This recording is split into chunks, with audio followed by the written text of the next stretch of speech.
Boa tarde para você que está com a gente aqui na First School. Hoje traremos a visão sobre uma obra magnífica de Taleb, O Cisne Negro. Feche os olhos por um instante e imagine que o futuro é uma vasta planície desconhecida. Nessa planície, de vez em quando, do nada, surge uma criatura imensa, escura, inesperada, um cisne negro. A primeira vez que alguém a vê, fica pasmo. A segunda vez, chocado. A terceira, transformado. Alguns desses cisnes negros destroem mundos, outros os reinventam. Alguns recolhem legados de glória, outros espalham ruínas. O que todos eles têm em comum é isso. Eram praticamente invisíveis antes de acontecerem. Eram, para todo efeito prático, imprevisíveis.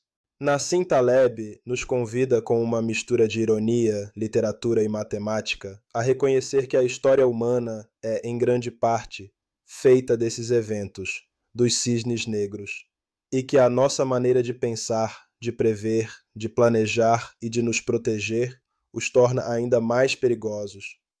Ele não propõe uma filosofia de resignação, ele propõe uma disciplina.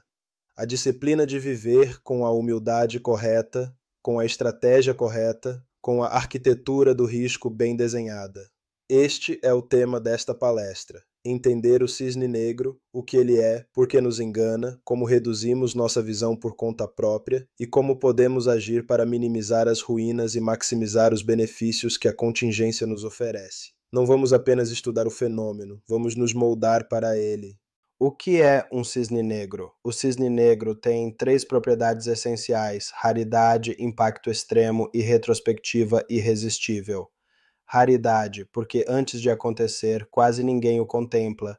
Impacto extremo, porque quando acontece, altera profundamente um sistema. E retrospectiva irresistível, porque depois que ocorreu, todos se tornam expert em dizer que era óbvio, que os sinais estavam lá, que era só juntar os pontos. Vamos colocar isso numa imagem. Imagine um pescador em um lago que, durante séculos, encontra apenas peixinhos marrons. Ele faz suas redes pensando naquilo. De repente, um cisne negro mergulha e arrasa com o barco. O pescador depois olha as ondas, os ventos e argumentos e diz: "Ah, devia ter previsto." Ele constrói narrativas, coleciona coincidências e se torna sábio retroativamente. Mas no momento, o cisne negro foi imprevisível. Esse caráter imprevisível não é um defeito de cálculo, é a essência da realidade que vivemos.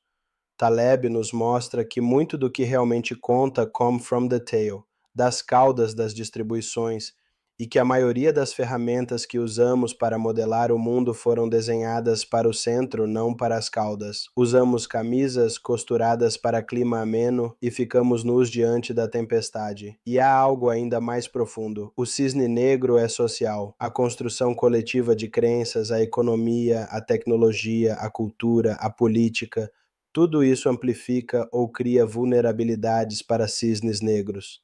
A bola de neve que gera uma crise financeira, por exemplo, costuma nascer da interação entre leis, redes, incentivos e ingenuidade coletiva. Não é apenas o meteorito, é a paisagem onde o meteorito cai. A cegueira humana. Como pensamos errado, Taleb dedica um capítulo inteiro à cegueira do humano para eventos extraordinários porque somos narradores. Amamos histórias simples. O cérebro humano é uma máquina de contar histórias. Absorve fragmentos, planta conectivos e cria enredos coerentes, mesmo quando a coerência não é mais do que artefato.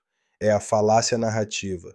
Transformamos ruído em causa, coincidência em lei. A isso soma-se a ilusão de validade. Acreditamos em previsões que soam bem porque o modelo nos dá confiança falsa. Acreditamos em histórias retocadas que confortam o ego. E então vem o viés de confirmação. Buscamos evidências que respaldem nossas crenças e ignorar os sinais contrários.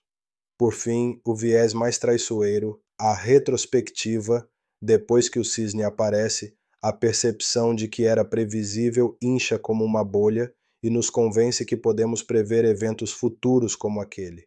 Taleb ainda nos alerta para o problema do silêncio. O que vemos é sempre o que sobreviveu, o que foi destruído calou sua história. Histórias de sucesso são celebradas e olvidamos as inúmeras tentativas que falharam. Isso gera um viés de sobrevivência.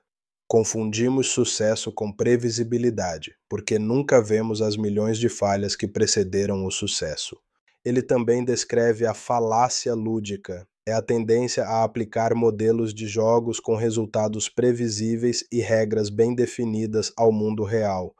Um mundo com regras mal definidas, limites desconhecidos e caudas pesadas.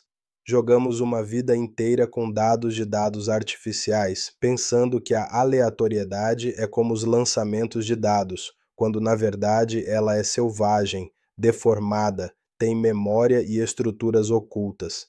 Por fim, Taleb fala sobre a diferença entre conhecimento frágil, o que chamamos de conhecimento que parece certo, e conhecimento robusto.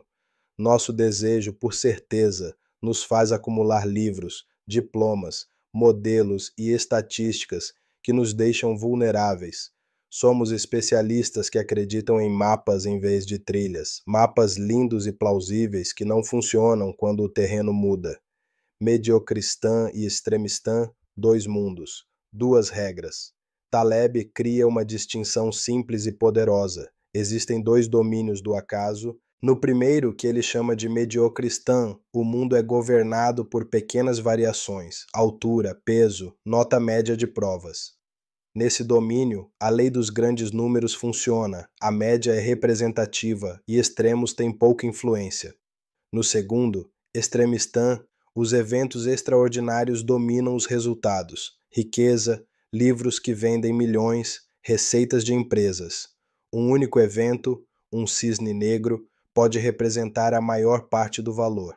Por que isso importa? Porque as ferramentas que funcionam em mediocristã falham dramaticamente em extremistã. Se você julgar a economia, a tecnologia ou o risco sistêmico com modelos e intuições desenvolvidas para a variação da altura humana, você vai se enganar. A distribuição do mundo que importa é de cauda grossa, acontecimento raro, impacto enorme. Pense numa livraria. Se você julga sucesso editorial pelas vendas médias dos títulos, você perde a realidade. Um punhado de best-sellers determina a maior parte das receitas. As mesmas regras valem para startups. Um unicórnio gera retorno que compensa todos os fracassos. Assim é a natureza da riqueza. Assim é a natureza do impacto.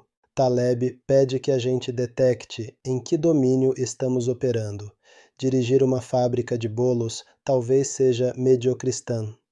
Construir plataformas de tecnologia e finanças provavelmente é extremistã.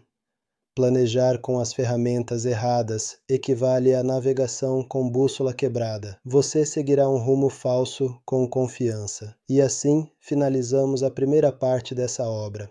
Amanhã voltamos com a segunda parte. Lembre-se, todo dia ao meio-dia, até lá.